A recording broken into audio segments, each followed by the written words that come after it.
السلام علیکم ورحمۃ اللہ وبرکاتہ۔ میں ابھی کھڑا ہوں ممبر پہ، جس کو محراب بولا جاتا ہے۔ میں یہاں سے ایک ایسی بات شیئر کرنے والا ہوں جس سے اکثر مسلمان غافل رہتے ہیں، یعنی اس کی اہمیت سمجھتے نہیں ہیں۔ دراصل آگے رمضان آنے والا ہے، اور مجھے بتانے کا مقصد صرف یہ ہے کہ رمضان سے پہلے میں چاہتا ہوں کہ میری بات ایک ایک مسلمان تک پہنچنی چاہیے، ایک ایک مسلمان اس بات سے واقف ہو جائے کہ ایک حافظ کتنا کشٹ اٹھاتا ہے۔ میں زیادہ بات لمبی نہ کرتے ہوئے، آپ دیکھ رہے ہیں یہاں قرآن رکھا ہوا ہے، میں محراب پہ کھڑا ہوں، یعنی مصلی پہ میں کھڑا ہوں۔ اس کا نام عربی میں کیا ہے؟ محراب بولتے ہیں۔ محراب کا معنی آتا ہے جنگ کرنے کی جگہ، اس میں ظرف ہے اور ظرف مکان ہے، یعنی محراب جنگ کرنے کی جگہ۔ جب کوئی حافظ کھڑا ہوتا ہے نا تراویح سنانے کے لیے، تراویح پڑھانے کے لیے، تو گویا کہ جنگ کر رہا ہوتا ہے، یعنی ایسی جگہ وہ کھڑا ہے جہاں سے جنگ ہی کیا جا سکتا ہے۔ میں نے یہاں پہ کھڑا ہوں، میں خود الحمدللہ تراویح پڑھانے والا ہوں۔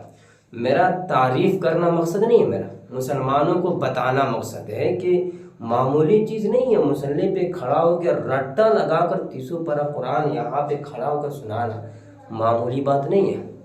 تو جنگ کی جگہ ہے نا، بہت خطرناک جگہ ہے۔ تو میں آپ کو بہت ہی تفصیل سے سمجھانے والا ہوں، جس سے مسلمان غفلت برتتے ہیں، اور یہی مسلمان یہاں پہ کھڑے رہنے والوں کو کتنی توہین کرتے ہیں۔ تو آپ نے جان لیا کہ اس کا نام کیا ہے، محراب ہے، جنگ کرنے کی جگہ۔ اب میں بتاتا ہوں کہ حافظ جنگ کیسے کرتا ہے۔ یہاں پہ قرآن رکھا ہوا ہے، اس قرآن کے نسخے کو اسے کھڑا ہو کر یہاں پہ پڑھنا ہے، پہلی جنگ۔ دوسری جنگ یہ ہے کہ جب یہاں پہ ہم کھڑے ہوتے ہیں نا، میں نے یہاں پہ کھڑا ہوا، نیت باندھا، اللہ اکبر پڑھا، مجھے 3 پارہ پڑھانے ہیں، 2 پارے پڑھنے ہیں، 1 پارے پڑھنے ہیں، پہلی جنگ۔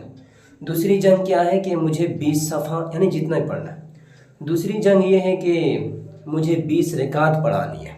مقتدی تھک جائیں گے، چلے جائیں گے، مقتدی سو جائیں گے، لیکن ایک حافظ کی جنگ کیا ہوتی ہے کہ اس کو 20 رکعت پوری پڑھانی ہے۔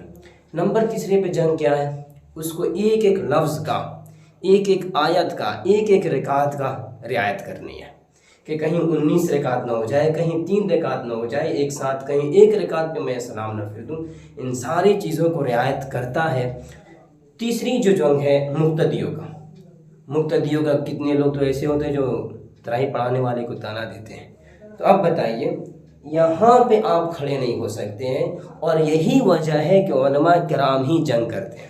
آپ جہاں پر بھی جائیے گا، کسی بھی معاملے میں اگر کوئی تان کر بولتا ہے تو حافظ ہی ہوتا ہے، کوئی ظلم کے خلاف اپنی زبان کو کھولتا ہے تو علماء کرام ہی ہوتے ہیں، حافظ قرآن ہی ہوتا ہے۔ کیوں؟ یہاں پہ جب جنگ کر سکتا ہے، نمبر 1 پہ الحمدللہ پوری قرآن کھڑے ہو کر پڑھ سکتا ہے، اور ان مقتدیوں کی بات سن کر بھی، ان مقتدیوں کو اپنے پیچھے کر کے، اور پوری رکعت کی تعداد شمار کرنے پڑتے ہیں کہ 18 رکعت ہوا، 17 رکعت ہوئے، کتنے رکعت ہوئے، اس کے بعد جا کر 20 رکعت پوری طرح تراویح پڑھاتا ہے۔ اور جنگ سنیے، آپ افطار کرتے ہو، آپ بھر پیٹ افطار کرتے ہو، لیکن خدا کی قسم ایک حافظ قرآن ہے نا، تھوڑا سا پھل فروٹ کے زیادہ نہیں کھاتا۔ وہ کھاتا کب ہے؟ جب یہاں سے جنگ کر کے اپنے روم میں جاتا ہے نا، تب جا کر وہ بھر پیٹ کھانا کھاتا ہے۔ آپ لوگ ہوتے ہو، مقتدی ہوتی ہیں، کیا ہوتی ہیں کہ افطاری میں ہی بھر پیٹ پانی پی لیں گے، افطاری میں ہی بھر پیٹ کھانا کھا لیں گے، افطاری اتنا کر لیں گے کہ چلنے آرام کرنا پڑتا ہے۔ لیکن ایک حافظ قرآن کی قربانی دیکھیے، خدا کی قسم میں بتا رہا ہوں، میرا تعریف کرنا مقصد نہیں ہے، میں خود تجربہ کیا ہوں، اور میرا خود 8-9 سالوں سے تجربہ ہے کہ ایک حافظ قرآن اگر صحیح طریقے سے افطاری نہیں کرتا تو صرف اس لیے کہ مجھے مصلی پر جا کر جنگ کرنا ہے، مجھے جنگ کرنے والے جگہ پہ کھڑا ہونا ہے، کہیں ایسا نہ ہو کہ میرا پیٹ خراب ہو جائے، کہیں ایسا نہ ہو کہ میری سانس چلنے لگے، کہیں ایسا نہ ہو کہ میرا دم گھٹنے لگے، اس لیے وہ کھٹا میٹھا چیز نہیں کھاتا، بس تھوڑا سا پھل فروٹ افطاری کرتا ہے، تھوڑا سا ایسا کھا لیتا ہے جس سے اس کی جان بچ سکے، اور یہاں پہ کھڑا ہونے کے لیے اس کی ہمت بچ سکے، تب جا کر اس حافظ کے سامنے، اس امام کے پیچھے آپ لوگ کیا کرتے ہو؟ 20 رکعت تراویح پڑھتے ہو۔ پھر بھی آپ لوگ کیا تانا دیتے ہو؟ हाफिज़ के पास ये नहीं है। लोग बोलते हैं एजुकेशन अच्छा नहीं है, क्या मैं बताता हूँ, यहाँ पे खड़े होकर कुरान पढ़ना क्या ये अच्छा एजुकेशन नहीं है? इस कुरान के नुस्खे को अपने दिल में बसा लेना और जंग करने की जगह पे खड़े होकर पूरे कुरान की मुक्तदियों के पीछे रख कर और रकात की रियायत करके कि कितने रकात हुए, सफ़े की रियायत करके कि कहीं तो ऐसा ना हुआ कि इतना सफ़ा पढ़ दिया कि मेरे जो तरतीब मैंने बनाया था पढ़ने का और रुकू करने का कहीं उससे आगे पीछे तो ना चला गया जिससे मेरी तरतीब ही ख़राब हो जाए। सारे चीज़ को रियायत करता है एक हाफिज़, तब जाकर पूरी तरह से यहाँ पे जंग कर पाता है।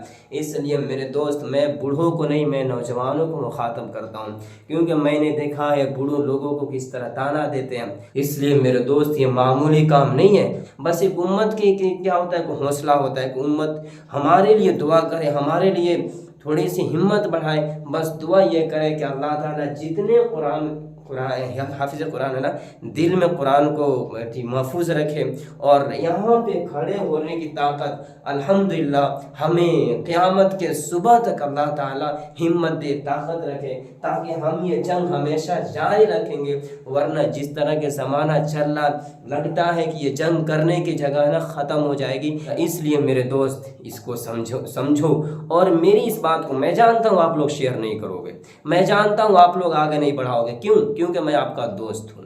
क्यों? क्योंकि मैं आपके गांव का रहने वाला हूँ। क्यों? क्योंकि मेरी हालत सही नहीं है। क्यों? क्योंकि मैं छोटी उम्र का एक लड़का हूँ। इसलिए आप देख के इग्नोर करते हो, इग्नोर करो, कोई बात नहीं। आप लोग सिर्फ स्टेटस लगाते हो किसी खिलाड़ी का, आप लोग सिर्फ स्टेटस लगाते हो किसी हीरोइन का कि इसने इतने रन मारे, इतने रन मारे। मैं कहता हूँ देखो, तारीफ करना मकसद नहीं है मेरे दोस्त, नहीं है, नहीं है, नहीं है, बिल्कुल नहीं है।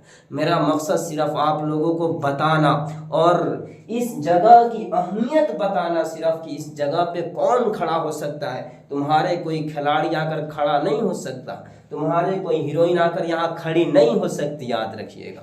इसलिए मैं कहता हूँ कि अगर आप लोग जितना हाफिज़ कुरान से जितना अपना गहरा रिश्ता रखिएगा, उतना ही हिम्मत एक हाफिज़ कुरान की बढ़ती है, उतना ही हौसला एक हाफिज़ कुरान का बढ़ता है और इस जगह पे खड़ा होने के लिए हमेशा वह तैयार रहता है। वरना जिस तरह आजकल के लोग हाफिज़ कुरान को आलिम दीन की तौहीन कर रहे हैं, ऐसा लगता है कि ये जगह आने वाले समय में ख़त्म हो जाएगा, ख़त्म हो जाएगा, ख़त्म हो जाएगा। फिर आपका कोई खिलाड़ी, फिर आपका कोई हीरोइन, फिर आपका कोई एक्टर, फिर आपका कोई टिकटॉकर यहाँ पे खड़ा होकर आपके सामने जंग करने के लिए तैयार नहीं होगा। इसलिए मैं ये बात बोलता हूँ कि इस जगह की अहमियत को समझो। जो लोग खड़े होकर क्या करते हैं कि आपको इस जगह का अभी भी हिफाजत करते हैं, उनका साथ दो। साथ क्या दो, आप जितना ज़्यादा हमारी बात मुसलमानों तक पहुँचाओगे, उतनी ही ज़्यादा इसकी अहमियत जाएगी। देखो, मैं बोलने में अगर कुछ इधर उधर बोला होगा माफ़ करना। मेरा बताने का पूरा खुलासा ये है कि इस जगह का नाम क्या है, जंग करने की जगह। और मैंने ये भी बता दिया कि एक हाफिज़ कुरान किस किस चीज़ से जंग करता है। नंबर 1 पे आपने पूरे कुरान पढ़ना है, नंबर 2 पे रकात की रियायत करनी है, नंबर 3 पे इन मुक्तदियों कुछ बात आ जाए तो वह भी सुनना पड़ता है, नंबर 4 पे इफ्तार तो ज़्यादा करनी नहीं पड़ती क्योंकि कहीं डकार आने ना लग जाए। इसलिए मेरे दोस्त, आप लोग शायद इसकी अहमियत नहीं समझते हो, नहीं समझते हो, नहीं समझते हो, नहीं समझते हो। अगर समझते तो शायद ऐसा नहीं होता, मुझे ये बयान करने की नौबत नहीं आती। इसलिए अगर चाहते हो कि मुसलमान इससे वाकिफ़ हो जाए तो मेरी बात को ज़्यादा से ज़्यादा शेयर करना। तो उम्मीद यही करता हूँ कि कम से कम तो देखो, मैं तादाद नहीं बता सकता, इतने मुसलमानों तक पहुँचना चाहिए। मैं बस इतना बोलता हूँ, मेरे एक दोस्त तक मेरी बात पहुँचा दो, मेरे गांव के लोगों तक पहुँचा दो, मेरे गांव के एक लोग इससे वाकिफ़ हो जाए। मैंने सारा चीज़ बताया, इसमें भी अगर कुछ कमी रहा हो सकता है कि इंसान है, कुछ कमी बेश हो सकती है, तो अगर मेरे बोलने में कुछ ज़्यादा हो जाए तो वो ख़त्म करना। बाकी शेयर ज़रूर करना, शेयर ज़रूर करना, ज़रूर करना, ज़रूर करना और अपनी स्टोरी मेरा लिंक ज़रूर लगाना। तो उम्मीद यही करता हूँ कि आप लोगों को ये बात बहुत अच्छी तरह से समझ में आई होगी और अब इसकी अज़मत जो होगी ना, सुनने के बाद, यानी मेरी ये बात सुनने के बाद इसकी अज़मत है ना اور زیادہ شاید آپ کے دلوں میں، میں نوجوانوں کو مخاطب کرتا ہوں، شاید اور زیادہ بڑھ جائے گی۔